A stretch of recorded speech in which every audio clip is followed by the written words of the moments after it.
Well, a new book out right now sheds new light on the administration of former Governor Andrew Cuomo. Top aide, Melissa DeRosa, sat by the former governor during his toughest times in New York's highest office. In her new memoir, What's Left Unsaid, she details what it is like to be a woman in a position of such power. Also in the book, never before known details about the pandemic, especially the nursing home controversy, the sexual harassment allegations surrounding Cuomo and his subsequent resignation, including what she believes were the motives behind the investigation and what's next for her in the world of politics. We're going to tackle it all as Melissa DeRosa goes on the record.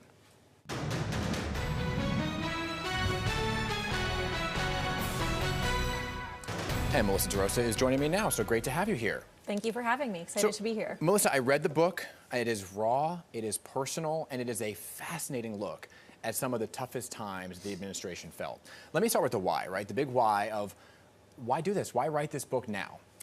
You know, I decided I was going to write this book 24 hours after our administration was out of office, because the truth matters.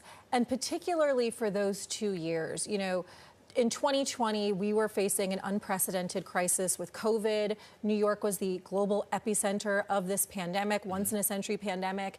And I think the public, specifically New Yorkers, have a right to know what was going on behind the scenes when the cameras weren't rolling. How were decisions being made? Who was in the room? Who were the players? What hardball politics were at play?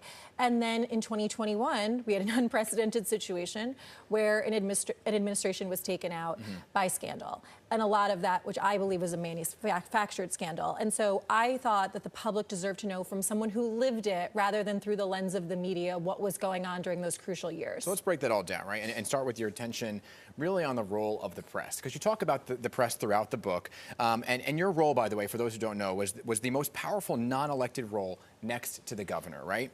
And you talk about how your pride when you got that job came crashing down. I want to throw this up because this was the headline from the New York Times, labeled you as Cuomo's chief of staff, daughter of a powerful lobbyist, is promoted to secretary, right?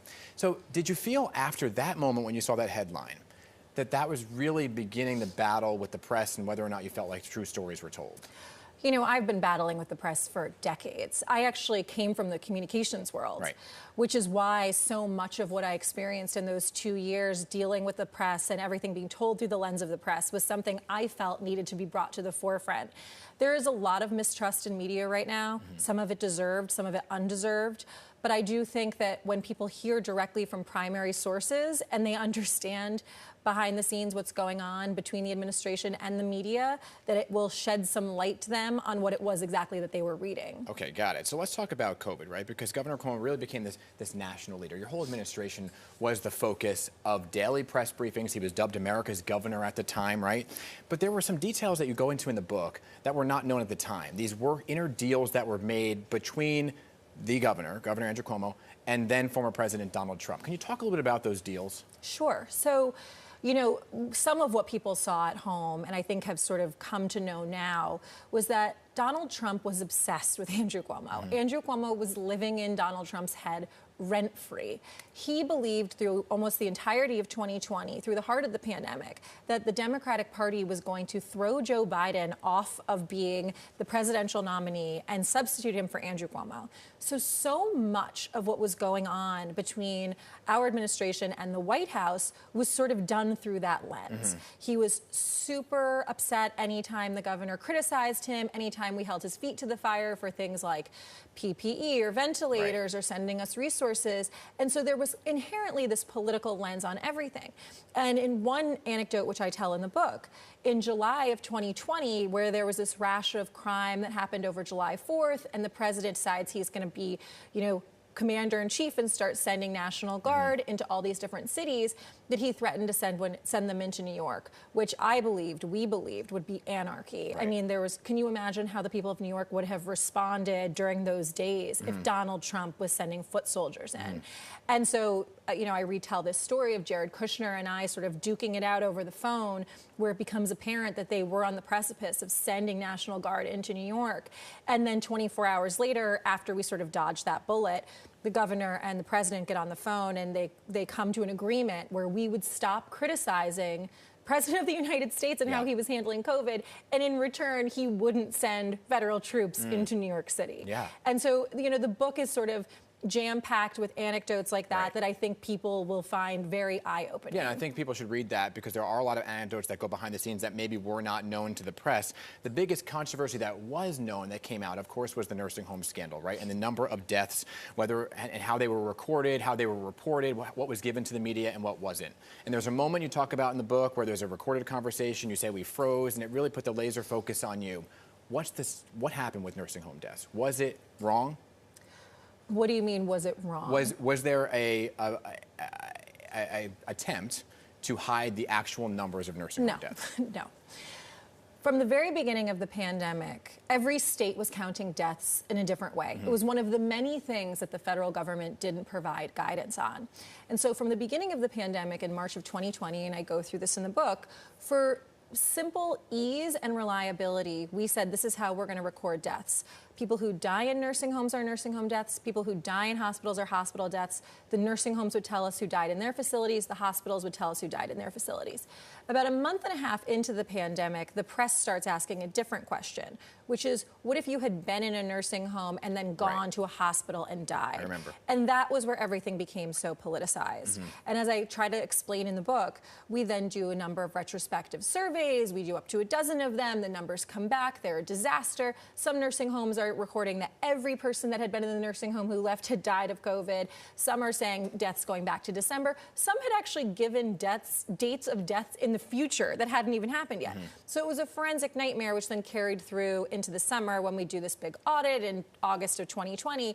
And then as I write in the book, almost exactly as we finish the audit and we're getting ready to try to, figure out how we're going to put these numbers out and explain all of this, we get hit with a subpoena from DOJ. Trump had ordered a DOJ investigation into New York and 3 other Democratic states on nursing homes days after the Democratic convention when the governor had criticized him. It was like their payback. Right. And so it was an issue that had become so politicized, so weaponized. Do you regret how it was handled? I do. And it's one of those things that if I could go back, and hindsight is 2020, if I had known that this is what would happen, then in March of 2020, when we were standing in the war room trying to figure out how to deal with COVID, we would have said, let's just do this from the onset. And after COVID was kind of in the rearview mirror, you then are hit with these allegations against the former governor, sexual assault allegations, right? And you don't hold back in the book, claiming the investigators that were put in charge of the investigation were not independent as promised, and also points out aspects of the accuser's story that were not publicly known. And you really zero in on the Attorney General here.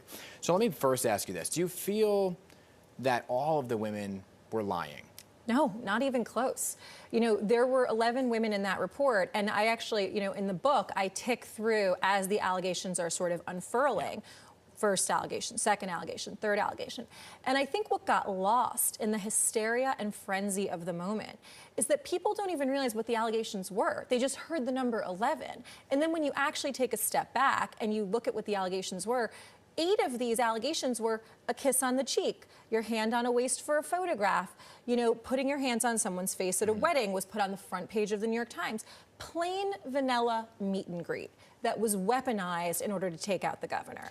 And it, to me, was politics and hysteria meeting the Me Too movement sort of in this perfect storm that resulted in overturning a government. And you go after the Attorney General here for both of those things, for the investigations to the nursing home and the investigation into the sexual assault allegations. You allude to the fact that maybe she wanted harassment allegations, thank you, and that she perhaps wanted to seek higher office. So I had to reach out to the Attorney General, get their side of the story here. They said that the author of the book has a well-earned reputation for dishonesty. Let's remember, this is the very person who lied about the number of people who died in nursing homes during the pandemic. Right. So do you think that's an appropriate statement to come from the state attorney general? I mean, she has taken that office and just completely politicized it. I go through a number of situations in the book where Tish James has lied to the public. And these are irrefutable things. And over time, reporters have said them. So, Tish James can come at me all she wants. It doesn't change the facts. Where she weaponized everyday interactions, that report has been completely discredited, fell apart. 5 different district attorneys, upstate, down, Republican, Democrat, black, white, reviewed it, found no cases. And it was a complete and total farce that was brought on behalf of a woman who wanted to seek the spotlight in order to run for governor. And that's not me, No, she did. Remember, the day after, the Albany DA filed a charge against Andrew Cuomo, which was subsequently dismissed because the district attorney found there was no merit to it. She announced she was running for governor. It was that she didn't gain traction and her campaign fell apart. But this was always what it was about. And people should care about this. And this is why I hope New Yorkers in particular read the book, because a government was overturned. Mm-hmm. Melissa, I want to talk to you about the personal aspect of this for you, because what I thought was really important in the book was the human component to all of this, that maybe people at home don't realize, is that you're all human, besides the fact that you're really running a state, right? And there was a lot of talk about what was done in the past, but also looking ahead and the anticipation for the future. And I know that you say that you resigned from this position, but what does the future hold for you when it comes to politics? Do you want to run for office? And if so, what office? You know, it's something I'm thinking a lot about. I look around and I feel like there's a lack of leadership at every level in the Democratic Party. We're in this moment post-COVID, like every crisis presents an opportunity. We should be reimagining what New York is for the next generation. We should be re-envisioning who we are. You know, you knock us down, we get down twice as tall. So you're thinking about it even though this took such a toll on you. I am, you know, and maybe I'm a sick individual, but I love public service, I love government, and I love this city, this state, and this country. So at some point, look, I'm very critical of the current administration. At some point, put up or shut up. So I'm looking at this very closely, and I'm considering my options. And I have to ask you about Andrew Cuomo as well. Do you think he's going to re-enter the political world? And if he does, will you be at his side? Whether or not he re-enters is a question for him. Can he re-enter? Absolutely. I think there's a lot of regret over what happened with the former governor. I think that there's a lot of people saying if only Andrew Cuomo were here, this migrant crisis would be under control. We would have an answer for vacant storefronts. We would be moving forward on a lot of these things where there's just been a total lack of leadership. And so I think that he absolutely has the opportunity should he want it. If he does, would you be at his side? I think it's time for me to chart my own course, but I would support him in any way I could. Understood. Melissa, thank you for coming on Picks on Politics. The book, What's Left Unsaid, is out now wherever you get books. Thank you for having me. Of course.